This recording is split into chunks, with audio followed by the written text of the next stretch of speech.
Hi everybody, welcome back. This is part 3 of 3 videos from West Marin Community Mediation. Here to tell you a little bit more about what it is we do, how we do it, and what you can expect if you want to use our services. If you haven't seen, if you haven't seen parts 1 and 2, I highly recommend you watch those first. This one will make a lot more sense to you if you do that. My name is Harold Sloan. I am a mediator with West Marin Mediation. And if you have any more questions, want any more information, go to our website, westmarinmediation.org. You can also contact us through that website. So this is part 3, like I said. This is about, outcome. What can you expect? Well, there's 3 possible outcomes. One is that you come to a resolution agreement. And I'll talk more about that in just a moment. A second possible outcome is that there is no agreement. That does happen. Statistically, 80% of mediated disputes actually come to an agreement, which I think is a really nice figure. But you need to understand that it's not guaranteed and it might not happen.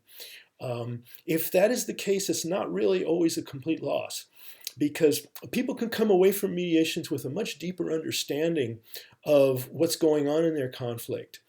And that can lead to different kinds of evolutions of things down the road that aren't even foreseeable in the moment. So even if there's no resolution, a conflict can be transformed through mediation in a really beneficial way. Every once in a while we make progress, but we don't complete. And if that happens, we just schedule another meeting or meetings and continue until we've come to an agreement. So what is this agreement? How does this work? Well, the first thing is that it's something that, that you will come to in your conversations with the other party. We don't take sides, suggest solutions, direct people towards any kind of outcome. This grows naturally out of the conversation, where people's needs begin to become clear and you begin to understand a way that you can get them mutually met. That resolution agreement is actually written down and signed.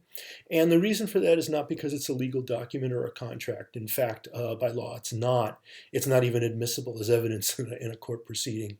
The reason it gets written down as signed is because that really helps forestall disagreements about what actually was agreed to. So that people can really understand what they're agreeing to. And also, in the future, it can help jog your memory and get really clear if you want to get some clarity down the road.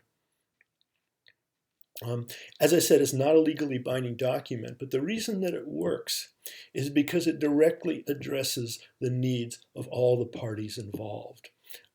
If it doesn't actually address your needs, you're not required to agree to it. We'll keep working until we meet that or decide that it's not possible, and then you can move on. It's, again, completely voluntary. There's no, we're not looking for who's right or who's wrong, who's good or who's bad. Again, we're not taking sides here. What we're looking for is something that's mutual, that works for everybody. And it does happen a lot. So that is an overview of what it is we do, how we do it, and what you can expect in these 3 videos. If you want more information, of course, you can always go to the website, like I said, westmarinmediation.org. And I thank you very much for taking the time to tune in and to find out more about West Marin Community Mediation. Okay, thanks a lot. Bye-bye.